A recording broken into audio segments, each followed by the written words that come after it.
ശീലന്മാരാക്കിയാൽ ആർക്ക് കൊടുക്കുമ്പോഴും 4 ആളും ഒന്ന് മുഷാവറ ചെയ്യണം. അല്ലെങ്കിൽ വേറെ തന്നെ നിന്റെ കയ്യിലേൽപ്പിച്ച് നീ കൊടുക്കണം, നിന്റെ കയ്യിലേൽപ്പിച്ച് നീ കൊടുക്കണം. പിന്നെ അവർ തമ്മിൽ മുഷാവറ ചെയ്യേണ്ടതിരിക്കുന്ന ആവശ്യമില്ല. എന്നാൽ ഇന്ന് മുതലാളിമാരുടെ സക്കാത്ത് പലതും അതിന്റെ യഥാർത്ഥ അവകാശികളെ എത്തിക്കുന്നില്ല. ഓരോ നാട്ടിലുമുള്ളതിരിക്കുന്ന മുതലാളിമാര് അവരുടെ ജമാഅത്ത് അടിസ്ഥാനത്തിൽ എന്ത് ചെയ്യാൻ സാധിക്കും? ഞങ്ങളുടെ നാട്ടിൽ പാവപ്പെട്ട ആളുകൾ എത്രയുണ്ട് എന്ന് ലിസ്റ്റ് എടുക്കാൻ സാധിക്കും. ലിസ്റ്റ് എടുത്ത് എന്ത് ചെയ്യാ? സക്കാത്ത് കൊടുക്കാൻ കഴിവുള്ളവരാണ് എന്ന് തോന്നുന്ന ആളുകളുടെ കയ്യിലേക്ക് അത് എത്തിച്ച് ആ സക്കാത്തിന്റെ മുതല് അവർക്ക് എത്തിച്ചു കൊടുത്താലോ ഈ പാവങ്ങളുടെ അവസ്ഥ, ചുറ്റി നടക്കുന്നവരുടെ അവസ്ഥ പോകട്ടെ. ചുറ്റി നടക്കേണ്ടി വരുമോ? എന്തൊരു വിഷമമാണ്. ജമാഅത്തിന്റെ പലരും കഴിവുള്ളതിരിക്കുന്ന ജമാഅത്തിൽപ്പെട്ട പലരുടെയും ആ ജമാഅത്തിന്റെ ലെറ്റർ അതിലെഴുതി ഇവന് പാവപ്പെട്ട മനുഷ്യനാണ്, പാർക്കാൻ വീടില്ല, 2 പെമ്മക്കളുണ്ട്, ഒരാൾ രോഗിയാണ്, സഹായിക്കണം. ജമാഅത്തിന്റെ സീല് വെച്ച് ആ ജമാഅത്തിൽ ഏറ്റവും കഴിവുള്ളതിരിക്കുന്ന ആളായിരിക്കും ചിലപ്പോൾ പ്രസിഡന്റായി തെരഞ്ഞെടുക്കുക. ആ പ്രസിഡന്റിന്റെ ഒപ്പം വെച്ച് നാട് ചുറ്റാൻ വേണ്ടി അയച്ചു. ചുറ്റുമ്പോൾ 5 റുപ്യ 10 റുപ്യ ഇങ്ങനെ കൊടുക്കും. ഇവൻ പുരകെട്ടാനുണ്ടോ? ഇവൻ മരുന്നാക്കാനുണ്ടോ? ഈ യാത്രയിൽ ഭക്ഷണത്തിനും ബസ്സിനുമായിട്ട് ആ പൈസ തീർന്നില്ലേ? ഇതേ അവസ്ഥയിൽ നമ്മളുടെ സമൂഹത്തിനെ മുന്നോട്ട് കൊണ്ടുപോയാൽ സഹോദരന്മാരെ അവസ്ഥ എന്താകും? കച്ചവടക്കാര് കണക്കെടുക്കണം. 2.5% കച്ചവടത്തിന്റെ സക്കാത്ത് കൊടുക്കണം. തുടങ്ങുമ്പോൾ 100 റുപ്യ കൊണ്ട് കച്ചവടം തുടങ്ങിയാലും കൊല്ലം പൂർത്തിയാവുമ്പോൾ അത് 10 ലക്ഷമായിട്ടുണ്ടെങ്കിൽ 10 ലക്ഷത്തിന്റെ സക്കാത്ത് കൊടുക്കണം. സ്വർണം, ആഭരണം, ശരീരത്തിൽ ധരിക്കുന്ന ആഭരണമുണ്ടല്ലോ, ആഭരണം മിതമായതിന് എന്തില്ല? സക്കാത്തില്ല. അമിതമായി പോയി, കണക്കിലധികമായി പോയി. നാട്ടിൽ ഒരു പതിവുണ്ട്, നാട്ടുറൂഢി, അത്ര ധരിക്കാം. നമ്മളുടെ ഇവിടൊക്കെ ഒരു 10, 50, 60 പവൻ ഒക്കെ ആയാൽ ഒരു നാട്ടുനടപ്പ്. അത് കൃത്യം എന്നല്ല ഞാൻ കണക്ക് പറഞ്ഞത്. നാളെ ഞാൻ 50 പറഞ്ഞല്ലേ അല്ലെങ്കിൽ 60 പറഞ്ഞല്ലേ, അതിന് ഉറുഫ് എന്നാണ് പിന്നെ ശറയിൽ പറയൽ. ഉറുഫ് നാട്ടുറൂഢി. ആ റൂഢി ഞങ്ങൾക്ക് എല്ലാവർക്കും മനസ്സിലാക്കാൻ അറിയുന്നതാണ്. ഒരു 50, 60 പവനായാൽ നാട്ടുറൂഢിയിൽ മതിയല്ലോ. അതിനേക്കാൾ അധികം ആകുമ്പോഴേക്ക് വല്ലാതെ പൊന്നിയെന്നായി. അങ്ങനെ വല്ലാതെ 100, 200, 300, 400 പവൻ സ്റ്റോക്കുള്ള ആഭരണം തന്നെ ഉള്ളതിരിക്കുന്ന ആളുകൾ, പെണ്ണുങ്ങളും ആണുങ്ങളും എല്ലാവരും അറിയേണ്ടതിരിക്കുന്ന വിഷയമാണിത്. അതിനെന്ത് ചെയ്യണം? സക്കാത്ത് കൊടുക്കണം. സക്കാത്ത് എത്ര? 50, 60 അത് റൂഢിയല്ല, അത് വിട്ടിട്ട് ബാക്കിയുള്ളതിനല്ല. അധികമുണ്ടെങ്കിൽ അത് ഒന്ന് തന്നെ തുടങ്ങണം. എത്രയുണ്ട്? ആ ഉള്ളതിന് മുഴുവൻ 2.5% സക്കാത്ത് കൊടുക്കണം. കട്ടി സ്വർണം സൂക്ഷിച്ച്, സ്വർണത്തിന്റെ കട്ടി ആവരണമാക്കാത്തത്, അത് മിനിമം 85 ഗ്രാം സ്വർണം ഒരു കൊല്ലം സ്റ്റോക്ക് നിന്നാൽ അതിന്റെ 2.5% സക്കാത്ത് കൊടുക്കണം. സ്വർണം തന്നെ കൊടുക്കണം. വെള്ളി 595 ഗ്രാം വെള്ളി മിനിമം ഒരു കൊല്ലം സ്റ്റോക്ക് നിന്നാൽ 2.5% സക്കാത്ത് കൊടുക്കണം. അതിനേക്കാൾ അധികം എത്ര ഉണ്ടെങ്കിലും. മകളെ കെട്ടിച്ചു കൊടുക്കാൻ വേണ്ടി സ്വർണം കൊണ്ടുവന്ന് 10 പവൻ കൊണ്ടുവന്ന് വെച്ച്, 10 പവൻ കൊണ്ടുവന്ന് വെച്ച് ആഭരണമാക്കിയിട്ടില്ല, ബാക്കി പൂർത്തിയായിട്ടില്ല, കൊല്ലം ഒന്നായി, സക്കാത്ത് അതിന് കൊടുക്കണം. അതിന് സക്കാത്ത് കൊടുക്കണം. ഈ നിലക്ക് കണക്കെടുത്തും കൊണ്ട് സഹോദരന്മാരെ എല്ലാ ജമാഅത്തും ഇതിന് പ്രവർത്തിക്കണം. എങ്ങനെ? അതാത് നാട്ടിലുള്ളതിരിക്കുന്ന അവകാശപ്പെട്ടതിരിക്കുന്ന ആളുകൾ, പിന്നെ അവരെ കുടുംബത്തിലും മറ്റൊക്കെയുള്ള ആളുകളെ, പാവപ്പെട്ട ആളുകളെ കണക്കെടുത്തും കൊണ്ട് ലിസ്റ്റ് തയ്യാറാക്കാൻ സാധിക്കും. അത് തയ്യാറാക്കി സക്കാത്തിന് തരപ്പെട്ടതിരിക്കുന്ന ആളുകളെ അത് ജമാഅത്ത് അടിസ്ഥാനത്തിലോ മറ്റോ അറിയിക്കുക. സക്കാത്ത് അവര് നേരിട്ട് തന്നെ എത്തിച്ചു കൊടുക്കട്ടെ. അവർക്ക് സാധിക്കുന്നില്ലെങ്കിൽ ആരെങ്കിലും വക്കീലാക്കിയിട്ട് ജമാഅത്ത് കൊടുക്കാതെ എല്ലാവരുടെയും സക്കാത്ത് ജമാഅത്ത് പിരിപ്പിച്ചാൽ, അല്ലെങ്കിൽ അതിനായിട്ട് വേറൊരു കമ്മിറ്റി ഉണ്ടാക്കിയിട്ട് സക്കാത്ത് പിരിപ്പിച്ചാൽ, സക്കാത്ത് ഇസ്ലാം കൊടുക്കാൻ വേണ്ടി കൽപ്പിച്ച രീതി അല്ല. നിസ്കാരം എത്ര ഗൗരവം, എത്ര ഗൗരവം. നിസ്കാരത്തിന്റെയും സക്കാത്തിന്റെയും ഇടയിൽ അതിനെ നിസ്കാരത്തിനെയും സക്കാത്തിനെയും രണ്ടായി കാണുന്ന ആളുകളെ ഞാൻ വിടുകയില്ല. അബൂബക്കർ സിദ്ദീഖ് റളിയല്ലാഹു തആല അൻഹു പറഞ്ഞു. ആദരവായ നബി സല്ലല്ലാഹു അലൈഹി വസല്ലം തങ്ങൾ വഫാത്തായപ്പോൾ ഒരു കൂട്ടം ആളുകൾ പറഞ്ഞു, ഞങ്ങൾ സക്കാത്ത് കൊടുക്കൂല. എന്താ? ഖുദ് മിൻ അംവാലിഹിം സദഖതൻ തുതഹിറുഹും വതുസക്കിഹിം ബിഹാ വസല്ലി അലൈഹിം ഇന്ന സലാതക സകനുൽ ലഹും. അള്ളാഹിന്റെ ഖുർആൻ ഓതിയിട്ടാണ് അവർ പറഞ്ഞ സക്കാത്ത്. എന്താ? അള്ളാഹുവിന്റെ നബിയോടാണ് തങ്ങൾ സക്കാത്ത് വാങ്ങണം, അതുകൊണ്ട് അവരെ ശുദ്ധീകരിക്കണം, തങ്ങൾ അവർക്ക് ദ്വാരക്കണം, അതവർക്ക് നല്ലതാണ്. അങ്ങനെ ദ്വാരക്കുന്ന ആള് പോയി, ഇനി ഞങ്ങൾ സക്കാത്ത് കൊടുക്കൂല. അവരോട് യുദ്ധം ചെയ്യാൻ വേണ്ടി അബൂബക്കർ സിദ്ദീഖ് റളിയല്ലാഹു തആല അൻഹു ഒരുങ്ങി. ഉമർ ഇബ്നു ഖത്താബും കുറെ ആളുകളൊക്കെ എതിർത്തു. എങ്ങനെ? അവർ ഷഹാദത്ത് കലിമ ചൊല്ലിയവരല്ലേ, പിന്നെങ്ങനെ അവരോട് ജിഹാദ് ചെയ്യും? അബൂബക്കർ സിദ്ദീഖ് റളിയല്ലാഹു തആല അൻഹു അവർക്ക് മനസ്സിലാക്കി കൊടുത്തു. ഒരു നീണ്ട പ്രസംഗം തന്നെ ചെയ്തു. ആ പ്രസംഗത്തിൽ എന്താ പറഞ്ഞത്? സക്കാത്തിനെയും നിസ്കാരത്തിനെയും രണ്ട് തരമായി കാണുന്നവരെ ഞാൻ വിടുകയില്ല, എല്ലാവർക്കും അത് ബോധ്യപ്പെട്ടു ശരിയാണ് എന്ന്. സക്കാത്ത് അത്രയും ഗൗരവമാണ്. നിസ്കാരത്തിന്റെ ഗൗരവം, റമദാൻ മാസത്തിന്റെ നോമ്പിന്റെ ഗൗരവം അത് മനസ്സിലാക്കണം. സക്കാത്ത് എന്ന് പറഞ്ഞാൽ ഞാൻ പറഞ്ഞ കച്ചവടത്തിന്റെ, സ്വർണത്തിന്റെ, വെള്ളിന്റെ, പണം സ്റ്റോക്കുള്ളതിന്റെ കണക്കെടുത്ത് 2.5%, അതാണ് കഡ്ഡായ സക്കാത്ത്.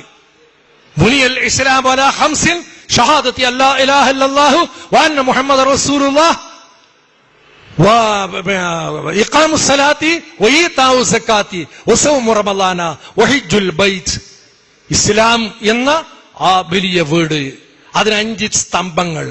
ഒന്ന് ഷഹാദത്ത് കലിമ, രണ്ടാമത്തെ നിസ്കാരം, മൂന്നാമത്തെ സക്കാത്ത്, നാലാമത്തെ നോമ്പ്, അഞ്ചാമത്തെ ഹജ്ജ്. നോമ്പിനും ഹജ്ജിൽ നമുക്ക് വലിയ താല്പര്യമില്ലേ? ഹജ്ജ് എങ്ങനെങ്കിലും ചെയ്യണം, നോമ്പിടിക്കണം. നിസ്കാരത്തിന് താല്പര്യമുണ്ട്, സക്കാത്തിൽ അതേപോലത്തെ താല്പര്യം വേണം. ഇസ്ലാമിന്റെ 5 സ്തംഭങ്ങളിൽ ഒന്നാണ്. അത് ഈ 2.5% ഞാൻ പറഞ്ഞ അതിനേക്കാൾ അധികം കൊടുക്കുന്നത് സദഖയാണ്. കണക്കെടുക്കാതെ റമദാനാവുമ്പോഴേക്ക് കുറെ പണം ഒരുമിച്ച് കൂട്ടിയിട്ട് കൊടുത്ത് ഇവർക്കൊക്കെ കൊടുത്ത്. ഞാൻ സക്കാത്ത് കൊടുത്തു. എത്ര കൊടുത്തു? ഞാൻ 1,00,000 ഉറുപ്പിക കൊടുത്തു. മുതലിപ്പോ കണക്കാക്കുന്ന എത്രയോ ഉണ്ട്, അത് റമദാനിൽ എത്ര കൊടുത്തു? ഈ സക്കാത്താവുമോ? ആവൂല. സക്കാത്തിന്റെ അവകാശികളെ മനസ്സിലാക്കിയിട്ട്, സക്കാത്തിന്റെ മുതലുകളെ മനസ്സിലാക്കിയിട്ട് യഥാർത്ഥ നിലക്ക് സക്കാത്ത് വിടണം. അതിൽ ഉമറാക്കൾ, ഉലമാക്കൾ എല്ലാവരും സഹകരിക്കണം. എല്ലാ ജമാഅത്തുകളും അവരവരുടെ നാട്ടിലുള്ളതിരിക്കുന്ന സക്കാത്തിന്റെ അവകാശികളെ മനസ്സിലാക്കി അതാത് നാട്ടിലുള്ളതിരിക്കുന്ന ഖതീബമാര് അവരോട് സഹകരിച്ചും കൊണ്ട് അതിന്റെ ശറയ്യായ വിധി അവരോട് ചോദിച്ച് റമദാൻ വരുമ്പോഴേക്ക് നമ്മൾ, അതായത് സമൂഹത്തിന് നേതൃത്വം നൽകുന്ന ഉലമാക്കളായ നമ്മളും സക്കാത്തിനെ സംബന്ധിച്ച് ഫിത്ർ സക്കാത്ത്, നോമ്പ്, പെരുന്നാൾ നിസ്കാരം, ഇഅ്തികാഫ് ഇതുപോലത്തെ മസലകൾ ഒന്ന് കിതാബുത്താലയത് സ്റ്റഡിയാക്കി വെച്ച് ജനങ്ങളെത്തിക്കണം. ജനങ്ങൾ സ്വീകരിക്കാൻ ഇന്ന് വളരെ ഒരുക്കത്തിലാണുള്ളത് എന്ന് ജനങ്ങളുടെ പല പ്രവർത്തനങ്ങൾ കൊണ്ടും മനസ്സിലാക്കാൻ സാധിക്കുന്നു. ജനങ്ങൾ സ്വീകരിക്കാൻ തയ്യാറാണ്, മുതലാളിമാര് തയ്യാറാണ്. അതിനുവേണ്ടി നമ്മളെല്ലാം ഒരുങ്ങാം. ഒന്നിച്ച് ഉമറാക്കൾ, ഉലമാക്കൾ, പൊതുജനങ്ങൾ, ജമാഅത്തുകൾ ഒന്നിച്ച് പ്രവർത്തിക്കാൻ നമ്മുടെ പാവപ്പെട്ട പല ആളുകളുടെയും കണ്ണുനീരൊപ്പാൻ നമ്മൾക്ക് സാധിക്കും. അതിന് റബ്ബ് സുബ്ഹാനഹു വ തആല തൗഫീഖ് ചെയ്യുമാറാവട്ടെ എന്ന് പറഞ്ഞുകൊണ്ട് ഞാൻ നിർത്തുന്നു. ಮೊಹಲ್ಲಾ ಆಡಳಿತ ಸಮಿತಿಗಳು ಝಕಾತ್ ಸಂಗ್ರಹಿಸಿ ಅರ್ಹರಿಗೆ ವಿತರಿಸುವುದು ಸೂಕ್ತವಲ್ಲವೇ? സക്കാത്ത് ജമാഅത്ത് സംഗ്രഹിച്ച് കൊടുക്കുന്നത് ശരിയല്ല എന്ന് പറഞ്ഞതിന് അവരെന്ത് ചെയ്തത് മനസ്സിലാക്കിയിട്ടുണ്ട്, അത് കേട്ടിട്ടുണ്ട് എന്ന് ഉത്തരം പറഞ്ഞല്ലോ, അത് പറഞ്ഞു. പിന്നെ അതിന് പറഞ്ഞത് ഒരു ശരിയായ രീതിയിലുള്ള ഒരു സംഘടന ആണെങ്കിൽ ആ സംഘടന കൊടുത്തൂടെ.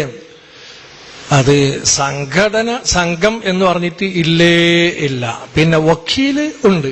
വക്കീല് 1 2 അവരെന്താവണം? അത് ശരിക്കും വിശ്വാസമുള്ളവരായ വക്കീലന്മാര് ആവണം. നമ്മൾ കൊടുത്ത മുതല് അതിന്റെ ശരിയായ ആൾക്ക് അവരെത്തിച്ചിട്ടുണ്ടാവും. അവരെ ബസിന്റെ പൈസയോ അല്ലെങ്കിൽ അവരെ ചായ പൈസയോ അതൊന്നും അവരിതിൽ നിന്ന് എടുക്കുകയില്ല. ഇത് മിസ്കിന്മാർക്ക്, ഫക്കീറന്മാർക്ക് അവർക്ക് എത്തിച്ചു കൊടുക്കും എന്ന് ഉറപ്പുള്ള ഒരു വക്കീല് അല്ലെങ്കിൽ 2 വക്കീല് അല്ലെങ്കിൽ 3 വക്കീല്, ഇങ്ങനെ അതിന് വിരോധമില്ല. സംഘം ഒരു കമ്മിറ്റി എന്നുള്ളത് അത് ഒരിക്കലും വക്കീല് ആവാൻ പറ്റുക തന്നെ ഇല്ല. രണ്ടാമത്തത്, യത്തീംഖാന പോലെയുള്ള സ്ഥാപനങ്ങൾക്ക്, വിദ്യാഭ്യാസ സ്ഥാപനങ്ങൾക്ക് സക്കാത്ത് കൊടുത്ത് ആ സ്ഥാപനങ്ങളുടെ അഭിവൃദ്ധിക്ക് വേണ്ടി സഹകരിച്ചുകൂടെ? സ്ഥാപനങ്ങൾക്ക് സക്കാത്ത് കൊടുക്കല് അത് ഖുർആനിൽ പറഞ്ഞല്ല. ഖുർആനിൽ പറഞ്ഞ ഫുഖറ മസാക്കീന്, ഫക്കീറന്മാര്, മിസ്കീന്മാര്, കടം കൊണ്ട് ബുദ്ധിമുട്ടാവുന്നവര്, ഈ യാത്ര പോകാൻ വഴിയില്ലാത്ത, യാത്ര എന്ത് ഞാൻ വിവരിച്ചു കഴിഞ്ഞു, യാത്രയിൽ ബുദ്ധിമുട്ടാവുന്നവര്, പൊതുവിശ്വാസികൾ. പിന്നെ 3 വിഭാഗം ഇല്ല എന്ന് പറഞ്ഞു. പരിശുദ്ധ ഖുർആനിൽ ഇന്നമസ്സദഖാതു ലിൽ ഫുഖറാഇ വൽ മസാകിൻ 8 കൂട്ടരെ പറഞ്ഞുകൊണ്ട് ഇന്നമാ എന്ന് പറഞ്ഞു. ഇന്നമാ എന്ന് പറഞ്ഞാൽ അവർക്ക് മാത്രം നഫിയും ഇസ്ബാത്തും എന്ന് പറഞ്ഞാല് ഈ 8 കൂട്ടർക്ക് ആണ് സക്കാത്ത്, അല്ലാത്തവർക്ക് ഇല്ല, കൊടുക്കാൻ പാടില്ല എന്നാണ് ഈ ആയത്തിന്റെ അർത്ഥം തന്നെ. ഇന്നമാ പറഞ്ഞതിന്റെ ഉദ്ദേശം തന്നെ ഈ 8 കൂട്ടര് അല്ലാത്ത ആർക്കും കൊടുക്കാൻ. സംഘസമസ്ത എന്ന് പറയുമ്പോൾ അത് ಈ 8 ಕೂಟರಿಕಾಯಿಲ್ಲ, ಅದರ ಸ್ಥಾಪನತಿನಾಯಿ. ತಂದೆಯ ಸಕಾತ್ ಬಡ ಮಕ್ಕಳಿಗೆ ನೀಡಬಹುದೇ? ತಂದೆಗೆ ಸಂಪತ್ತು ಇದೆ, ಮಕ್ಕಳಿಗೆ ಆ ಸಕಾತ್ ಕೊಡಬಹುದೇ? മകൻ പ്രായപൂർത്തിയായിട്ട് ഓന് സ്വന്തമായിട്ട് പണിയെടുക്കാൻ ഓന്റെ ജീവിത മാർഗം തേടാൻ സാധിക്കുന്ന ഒരാളാണ് എങ്കിൽ ബാപ്പ ചെലവ് കൊടുക്കൽ അവന് കഡ്ഡായമല്ല. ബാപ്പാന്റെ ചെലവ് കഡ്ഡായമല്ലാത്ത മക്കൾക്ക് സക്കാത്ത് കൊടുക്കാൻ പറ്റും. ഇനി രോഗിയായിട്ടോ മറ്റോ അവൻ കിടപ്പിലാണ്, അപ്പൊ ബാപ്പ നോക്കണം, അങ്ങനെയുള്ള ആളല്ല. എന്താ, അവന്റെ ചെലവ് പൂർണ്ണമായിട്ട് അവൻ നോക്കുമല്ലോ. അല്ലാത്ത മക്കള് സ്വന്തമായിട്ട് നയിക്കാൻ കഴിവുള്ള മക്കള് നയിക്കാതെയോ നയിച്ചിട്ടോ അവർ ബുദ്ധിമുട്ടുന്നതിന് ബേജാറാവുന്നുണ്ടെങ്കിൽ അവരെ സക്കാത്ത് അവർ കൊടുക്കാം, സഹോദരിമാർക്ക് കൊടുക്കാം.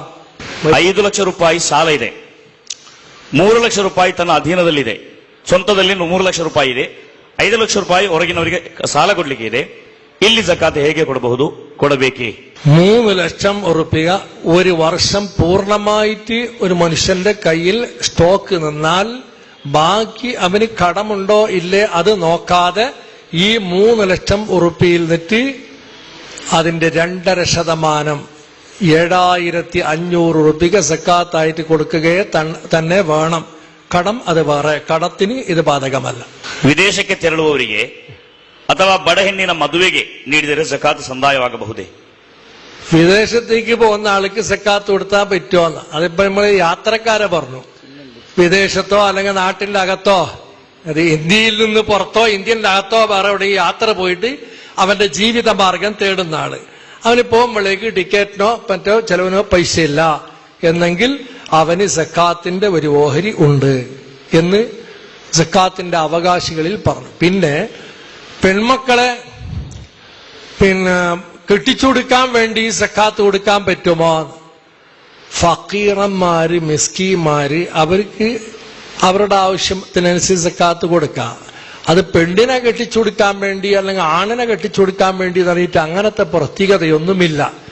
അപ്പൊ മിസ്കീനായ മനുഷ്യന് കൊടുത്താലോ, മകളെ കെട്ടിച്ചു കൊടുക്കാൻ അത്യാവശ്യമായ ചെലവ്, ആ ചെലവിന്റെ വഴി അവനില്ല, അപ്പോൾ അവൻ മിസ്കീനായി. മിസ്കീൻ എന്ന ആ പേര് കൊണ്ട് അവനിക്ക് സക്കാത്ത് കൊടുക്കുന്നു. മകളെ കെട്ടിച്ചു കൊടുക്കാൻ വേണ്ടി എന്ന ആ പേരിൽ സക്കാത്ത് കൊടുക്കൽ ഇല്ല. പിന്നെ അവൻ മിസ്കീനാണ്, അവനിക്ക് ആവശ്യമുണ്ട്. എന്തുകൊണ്ട് മിസ്കീനായി? ഇത് ആവശ്യമുള്ളത് കൊണ്ട് അങ്ങനെ കൊടുത്താൽ പറ്റും. പിന്നെ മകളെ കെട്ടിച്ചു കൊടുക്കാന്ന് പറഞ്ഞാല് ഇപ്പൊ എത്രയോ കൊടുക്കണം, ലക്ഷക്കണക്കിന് വരദക്ഷിണയായിട്ട് കൊടുക്കണോ, അല്ലെങ്കിൽ പിന്നെ കുറെ സ്വർണം കൊടുക്കണോ? അതിനൊക്കെ കൊടുത്താല് ജനങ്ങൾ ഈ സമുദായത്തിനെ നശിപ്പിക്കലാണ്. ഇസ്ലാം ഒരിക്കലും സമുദായത്തിനെ നശിപ്പിക്കാൻ വേണ്ടിയല്ല പറയുന്നത്, അത്യാവശ്യ ചെലവിന്റെ വിഷയമാണ് ഞാൻ പറഞ്ഞത്. പുതുമുസ്ലിം, പുതുവിശ്വാസികൾ എന്ന് പറഞ്ഞല്ലോ, ഒരാൾ പുതുവിശ്വാസിയാണ്, അയാളുടെ കയ്യിൽ ധാരാളം പൈസ ഉണ്ട്, എന്നാൽ പുതുവിശ്വാസി എന്നൊക്കെ അയാൾക്ക് സക്കാത്ത് കൊടുക്കേണ്ടതുണ്ടോ?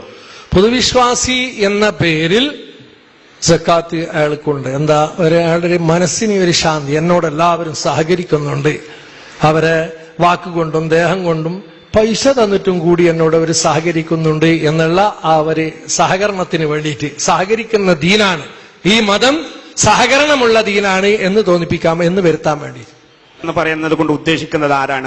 2-3 വർഷം മുമ്പ് പുതുവിശ്വാസിയായിരിക്കുന്ന ആ ആളും പുതുവിശ്വാസിയാണോ, അല്ല ഇപ്പൊ കടന്നു വരുന്നോണ്ടിരിക്കുന്ന ആളാണോ, എങ്ങനെയാണ്? അത് ഒരു വിഷയമാണ്. എന്താ, നമ്മളിപ്പോ പുതുവിശ്വാസി എന്ന് പറയുന്നത് എങ്ങനെ അറിയോ? അയാൾ 50 കൊല്ലം മുമ്പ് ഇസ്ലാമിലേക്ക് വന്ന ആള്, എന്നിട്ട് അയാൾക്കൊരു പേരും വെക്കും, ജദീദ്. ജദീദ് തന്നെ പുതിയത്. അതെപ്പോഴും പുതിയതല്ല, അത് പൊതുവിശ്വാസിയല്ല. പിന്നെ ഇസ്ലാമിലേക്ക് കടന്നു വന്നിട്ട് പിന്നെ ഇത് ഞാൻ വരുമ്പോഴേക്ക് നല്ല വിചാരം വിചാരിച്ചിട്ട് ഇപ്പൊ ഒന്നുമില്ല, അങ്ങോട്ട് പോയാലോ നിന്നാലോ പോയാലോ നിന്നാലോ എന്നുള്ള ഇങ്ങനത്തെ ഒരു സംശയത്തിലുള്ള ആള് മാത്രം.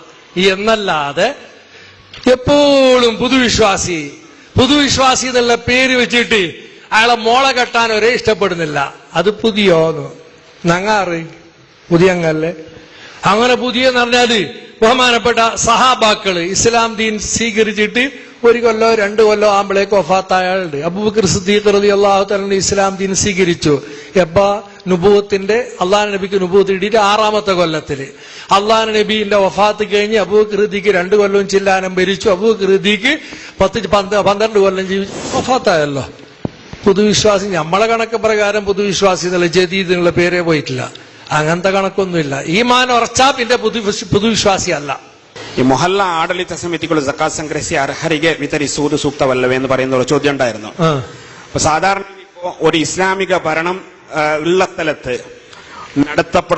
നടത്തുന്ന എല്ലാ കാര്യങ്ങളും ഒരു മഹല്ല ആഡളിത സമിതി ഇപ്പൊ നടത്തിക്കൊണ്ടുവരുന്നുണ്ട്. ആവശ്യമായ പള്ളി, നാട്ടിൽ താമസിക്കുന്നവർക്ക് വേണ്ട ദീനീയ ശിക്ഷണം തുടങ്ങിയിട്ടുള്ള വിഷയങ്ങളെല്ലാം ആഡളിത സമിതിയാണ് നടത്തിക്കൊണ്ടുവരുന്നത്. അപ്പൊ അതേ സന്ദർഭത്തിൽ ആ നാട്ടിലുള്ള സാമ്പത്തികമായി വളരെ വിഷമിക്കുന്ന മിസ്കീന്മാരും ഫക്കീർമാരും തുടങ്ങിയിട്ടുള്ള അവരെ ഈ ആഡളിത സമിതി തന്നെ ഏറ്റെടുത്തുകൊണ്ടിട്ട് അവർക്ക് ആവശ്യമുള്ള പണം ആ നാട്ടിലുള്ള പണക്കാരിൽ നിന്ന് അതേ ആഡളിത സമിതിക്ക് ഏൽപ്പിച്ചിട്ട് അതൊരു ബൈത്തുൽ മാൽ, ഇപ്പൊ സാധാരണയിൽ ബൈത്തുൽ മാൽ എന്ന് പറയുന്ന ഒരു സങ്കല്പം ഇസ്ലാമിൽ ഉണ്ടല്ലോ. അപ്പൊ ആ ബൈത്തുൽ മാൽ എന്ന് പറയുന്ന ആ സങ്കല്പ അത് ആഡളിത ഒരു മഹല്ല കമ്മിറ്റിയുടെ അവിടെയുള്ള ഒരു ഫണ്ട് അത് തന്നെ ആക്കി വെച്ചിട്ട് അപ്പൊ ആഡളിത സമിതി തന്നെ ഈ സക്കാത്ത് ഇതാക്കി കൊടുത്തെങ്കിൽ അതെന്ത് ബാക്കിയുള്ളതെല്ലാം നിർവഹിക്കപ്പെടുമ്പോ ഈ സക്കാത്തിന്റെ അവിടെ വരുമ്പോ മാത്രം എന്തുകൊണ്ടത് നിർവഹിക്കപ്പെടുന്നില്ല? ആഡളിത സമിതി ഇസ്ലാമികമായ എല്ലാ കാര്യങ്ങളും ശരീഅത്ത് ഭരണമുള്ള നാട്ടിൽ നടത്തും പോലെ നടത്തുന്നു എന്ന് പറയുന്നത് അത് സാധ്യമല്ലാത്തൊരു വിഷയമാണ്. അത് ഇല്ല. എന്തുകൊണ്ട്? പരമാവധി ഇപ്പൊ ചെയ്യാൻ നമ്മൾക്ക് സാധിക്കുന്ന എന്താണ്? പള്ളി നന്നാക്കല്, മദ്രസ നന്നാക്കല്, അതിന് ശമ്പളം കൊടുക്കല്, പൈസ പിരിപ്പിക്കല്, ഇങ്ങനത്തെ ചില കാര്യങ്ങൾ അല്ലാതെ അതിലപ്പുറം ഇന്ന് കമ്മിറ്റിക്ക് സാധിക്കുന്നില്ല. ശരീഅത്ത് ഭരണമുള്ള നാട്ടിൽ ഉള്ള എല്ലാ കാര്യവും ചെയ്യാൻ സാധിക്കൂല. എന്താ? ഒന്ന്, ക്രിമിനൽ കാര്യങ്ങൾ, അതിന്റെ ശിക്ഷ കൊടുക്കാൻ സാധ്യത, കട്ടോന്റെ കൈകൊത്താനോ വ്യഭിചരിച്ചവനെ കല്ലെറിഞ്ഞിട്ട് കൊല്ലാനോ ഹദ്ദടിക്കാനോ അതൊന്നും സാധ്യമല്ല. അങ്ങനെ കൊന്നാൽ എന്താവും? ജമാഅത്ത് വലിയ ഗുൽമാനിലാവും, ഒട്ടാ കുഴപ്പത്തിലാവും. പ്രസിഡന്റും സെക്രട്ടറിയും മൊയിലാറും എല്ലാവരും അത് ശിക്ഷിക്കപ്പെടും, ജയിലിരിക്കേണ്ടി വരും. അങ്ങനത്തെ കാര്യങ്ങളൊന്നും ഇവിടെ നടത്താൻ സാധ്യമല്ല.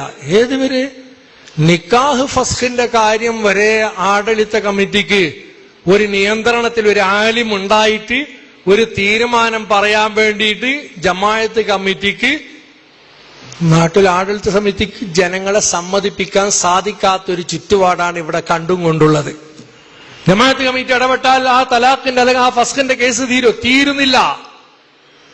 അങ്ങനത്തെ സാധിക്കുന്ന ഒരു കമ്മിറ്റി ഉണ്ടെങ്കിൽ വരട്ടെ. ഇല്ല, അങ്ങനത്തെ ഒരു സംഘം ഇല്ല. ഇനി ആഡളിത സമിതി ഉണ്ടെങ്കിൽ, ആഡളിത സമിതി വിശ്വസ്തര് ആണെങ്കിൽ അതിൽ നിന്ന് ആരെങ്കിലും 1-2 ആളിതാ ഇത് ഈ നാട്ടിലുള്ള സക്കാത്ത് കൊടുക്കുന്ന ആൾക്ക് വക്കാലത്താക്കാൻ പറ്റുവരെ, ഇഷ്ടമുണ്ടെങ്കിൽ വക്കാലത്ത് ഒരായിക്കോളാം, അത്ര പറയാനേക്കാൾ അധികം സാധിക്കൂല. അപ്പൊ അയാൾ കമ്മിറ്റി തെരഞ്ഞെടുത്ത ആളാകുമ്പോഴേക്ക് അയാളും പറയും, മുതലാളി എനിക്ക് ഒരു സമ്മതമല്ല, എന്റെ തന്നെ പൈസ വേണ്ടി തരാത്ത ആള്. നല്ല ഉലമാഇന്റെ നേതൃത്വമുണ്ടെങ്കിൽ ആ വക്കീല് മുഖാന്തരം സക്കാത്തിനെ പാവപ്പെട്ട ആളുകൾക്ക് എത്തിച്ചു കൊടുക്കാം. ഞാൻ എന്നെ കൂട്ടിയാലോ, എന്റെ ബസിന്റെ പൈസയും കൂടിയായി, അല്ലെങ്കിൽ എന്റെ കാറിന്റെ പെട്രോളിന്റെ പൈസയും കൂടിയാൽ എടുക്കാം. ഞാൻ ആമിലാണ്. ഒരു ആമിലീനായ സക്കാത്തിന് ജോലി ചെയ്യുന്ന ആൾക്കും ഉണ്ടൊരു ഹക്ക് എന്ന് ഞാൻ ആയത്ത് ഓതിയിട്ട് 100 രൂപ ഞാനും കീശയിലിട്ട് എന്റെ കൂടെ പ്രവർത്തിക്കുന്ന വക്കീലിന് നീ എടുത്ത് 200 എന്ന് പറഞ്ഞാലോ അങ്ങനത്തെ ആളൊന്നും പറ്റൂല. വളരെ ചിന്തിക്കേണ്ട കാര്യം. ഫക്കീറന്മാർ ആരും ഇല്ല, അപ്പൊ ആ പുറത്തിന്റെ നാട്ടിലേക്ക് കൊടുക്കേ?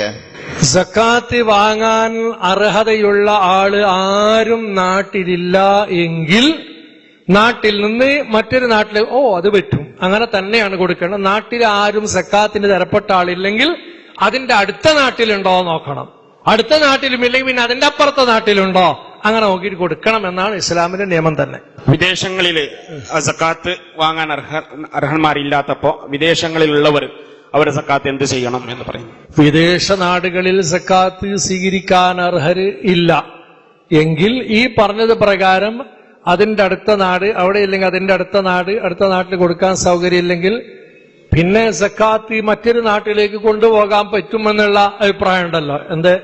അതായത് അടുത്ത നാട്ടിലേക്ക് കൊടുക്കണം, അതിന്റെ അടുത്ത നാട്ടിലേക്ക് കൊടുക്കണം, എങ്ങനെയാണ് അങ്ങനെ അടുത്തടുത്ത നാട്ടിലേക്ക് ഒന്ന് നോക്കിയിട്ട് കൊടുക്കാൻ സാധിക്കുക വളരെ പ്രയാസമാവും. ഇപ്പൊ ദുബൈയിലുള്ള ആള് അതിന്റെ അടുത്ത നാള് ഇപ്പുറത്ത് ബോംബെയിൽ കടന്നാല് ബോംബെയിൽ ആരും മിസ്കിമാരുണ്ട് അറിഞ്ഞിട്ട് കണക്കെടുത്തിട്ട് കൊടുക്കാൻ വല്ല പ്രയാസമാവും.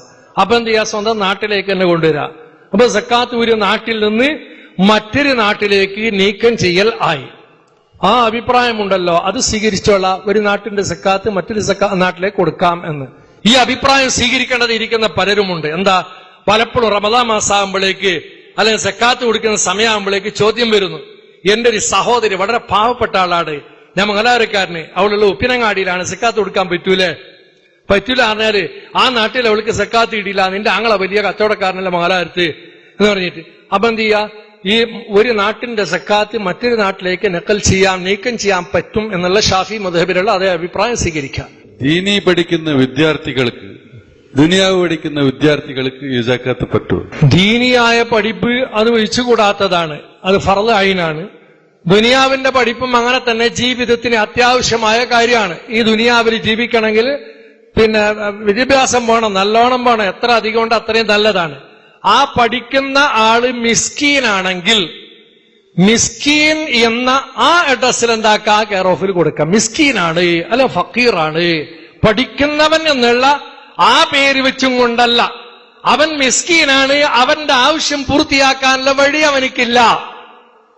അവന്താ എന്ത് വഴി, അവന്റെ ആവശ്യം എന്താ, ദീനിയായാലും പഠിക്കുന്ന മുത്താലിമാണ്, അല്ലെങ്കിൽ ഭൗതികം പഠിക്കുന്ന ആളാണ്. അവൻ MBBS ആകാതെ MD ആക്കാൻ പോകുന്നു, പൈസ ഇല്ല, പാവപ്പെട്ടവനാണ്, വേണ്ട മതി എല്ലാം MBBS ആക്കിയിട്ടെന്ന് അത് പറയാൻ പറ്റൂല. അവൻ മിസ്കീനാണെങ്കിൽ മിസ്കീന്റെ ഓഹരിയിൽ നിന്ന് അവന് കൊടുക്കണം. നിനക്ക് ഒരാള് 10 ലക്ഷം റുപ്യ തരാനുണ്ട്, ആ മൂപ്പര് കംപ്ലീറ്റ് ലോസ് ആണ്, അവന് തരുന്ന സ്ഥിതിയിൽ തന്നെ ഇല്ല. എന്റെ ബുക്കിലുണ്ട് അവന് 10 ലക്ഷം എനിക്ക് തരാനുണ്ട്, അതിന് സക്കാത്ത് ഞാൻ കൊടുക്കണം. 10 ലക്ഷം റുപ്യ കിട്ടാനുണ്ട്, അവന് മടക്കി തരാനുള്ള കഴിവൊന്നുമില്ല. ചിലപ്പോ പിന്നീട് തരൂ, അല്ലെങ്കിൽ തരാതിരിക്കും, അങ്ങനത്തെ ഒരു ചുറ്റുപാട് വരും, അല്ലെങ്കിൽ വരാതിരിക്കും. എന്താ വേണ്ടത്? അങ്ങനത്തെ പ്രതീക്ഷയില്ലാത്ത പൈസക്ക് അത് കിട്ടിയിട്ടാകുമ്പോഴേക്ക് എത്ര കൊല്ലം കഴിഞ്ഞ് അത്ര കൊല്ലത്ത് കൊടുത്താൽ മതി. കിട്ടിയിട്ടാകുമ്പോഴേക്ക് കൊടുത്താൽ മതി, അതിന് മുമ്പ് കൊടുക്കേണ്ടതില്ല. എത്ര കൊല്ലമായി വാങ്ങിയിട്ട്? 10 കൊല്ലമായി, ഇപ്പൊ കിട്ടൂ എന്നുള്ള പ്രതീക്ഷ ഉണ്ടായിട്ടില്ല, ഞാൻ പൊരുത്തപ്പെട്ടിട്ടുമില്ല, ഇപ്പൊ തന്ന് 10 കൊല്ലത്തേക്ക് ഓരോ കൊല്ലവും 10 ലക്ഷം റുപ്യ തന്നെ സ്റ്റോക്ക് ഉണ്ട്, അതിന്റെ എടുത്തിട്ടില്ല. എടുക്കാത്തത് കൊണ്ട് 10 കൊല്ലത്തേക്കും 10 ലക്ഷം റുപ്യന്റെ സക്കാത്ത് തന്നെ. അപ്പൊ അതിന്റെ 2.5% ആദ്യത്തെ കൊല്ലത്തേക്ക്, രണ്ടാമത്തെ കൊല്ലത്തേക്ക് ഇങ്ങനെ കൊടുക്കണം. ഒരു ബാങ്കിന് 25 ലക്ഷം റുപ്യ കടം എടുത്തിന്, അതിനത് തിരിച്ചു കൊടുക്കണം. അപ്പൊ ആ 25 ലക്ഷം ഞാൻ സക്കാത്ത് കൊടുക്കണം. കടം എടുത്ത പൈസ ആരുടേതാണ്, ബാങ്കിൽ നിന്ന് എടുക്കട്ടെ, ഒരു വ്യക്തിന്റെ കയ്യിൽ നിന്ന് എടുക്കട്ടെ, ആരേന്ന് കടം എടുത്താലും ആ പൈസ എന്താണ്, കടം കിട്ടിക്കഴിഞ്ഞാൽ എന്റേതായി. എന്റെ കയ്യിൽ സ്റ്റോക്ക് അത് ഒരു കൊല്ലം നിന്നാ അതിന് സക്കാത്ത് കൊടുക്കണം. എവിടെ നിന്ന് എടുത്താലും നിൽക്കില്ല, എന്റെ കയ്യിൽ ഒരു കൊല്ലം സ്റ്റോക്ക് എന്നാൽ അതിന്റെ 2.5% കൊടുത്തേ തീരും. 10 ലക്ഷത്തിന് 10 വർഷം സക്കാത്ത് കൊടുക്കണം എന്ന് പറഞ്ഞല്ലോ, 10 വർഷത്തിന്റെ. അത് ഓരോ വർഷത്തിന്റെ 2.5% കഴിച്ചിട്ട് കൊടുക്കണം, അല്ല ഒരു വർഷം ഇങ്ങനെ 2.5% ഇതാന്നില്ല സക്കാത്തിൻ്റെതായിട്ട്. അത് ഞാൻ പറഞ്ഞു, 10 ലക്ഷത്തിന്റെ ഓരോ കൊല്ലത്തിനും 10 ലക്ഷത്തിന്റെ തന്നെ കൊടുക്കണം. എന്താ, 10 കൊല്ലം പൂർത്തിയായി, ആദ്യത്തെ കൊല്ലം 10 ലക്ഷത്തിന് സക്കാത്ത് കൊടുക്കാത്തതുകൊണ്ട് 10 ലക്ഷം തന്നെ സ്റ്റോക്കായിട്ട് നിന്ന്, പിന്നെയും അങ്ങനെ സ്റ്റോക്കായിട്ട് നിന്ന്, പിന്നെ അവിടെ ഉള്ള സംശയത്തിന് കാരണം എന്ത് പറഞ്ഞാല് അതിൽ 2.5% ഫുഖറായിന്റെ ഹക്കായില്ലേ എന്നുള്ളത്, അത് ഇവന്റെ കയ്യിൽ നിന്ന് പൂർണ്ണമായിട്ട് ഒഴിവായിട്ട് പോയിട്ടില്ല. പൂർണ്ണമായിട്ട് ഇവന്റെ കയ്യിൽ നിന്ന് ഒഴിവാകാത്തത് കൊണ്ടിട്ട് ഓരോ കൊല്ലത്തിലും ನೀವು 10 ಲಕ್ಷ 10 ഓൺലൈനിಂದ ಪ್ರಶ್ನೆ ಕೇಳ್ತಾ ಇದ್ದಾರೆ. വീട്ടിലുള്ള സ്വർണം, അതായത് സ്വർണ്ണ ആഭരണങ്ങളാവാം, അല്ലെങ്കിൽ നമ്മൾ ലോക്കറുകളിലൊക്കെ സൂക്ഷിക്കുന്ന ഒരു സമ്പ്രദായം ഉണ്ട്. ഇപ്പൊ ഈ വീടുകളിലൊക്കെ കള്ളന്മാരുടെ ശല്യമുള്ളതിന്റെ കാരണത്താല് ലോക്കറുകളിലൊക്കെ സൂക്ഷിക്കുന്നുണ്ട്. അപ്പൊ ഇതിനെ കുറിച്ചുള്ള ഒരു വിശദീകരണമാണ് അദ്ദേഹം ചോദിച്ചതെന്നാണ് എനിക്ക് മനസ്സിലായത്. അപ്പൊ ചില ആളുകളുടെ ഇപ്പൊ ആഭരണങ്ങൾ കൂടുതൽ ഉണ്ടാവും വീടുകളിൽ സ്റ്റോക്ക്.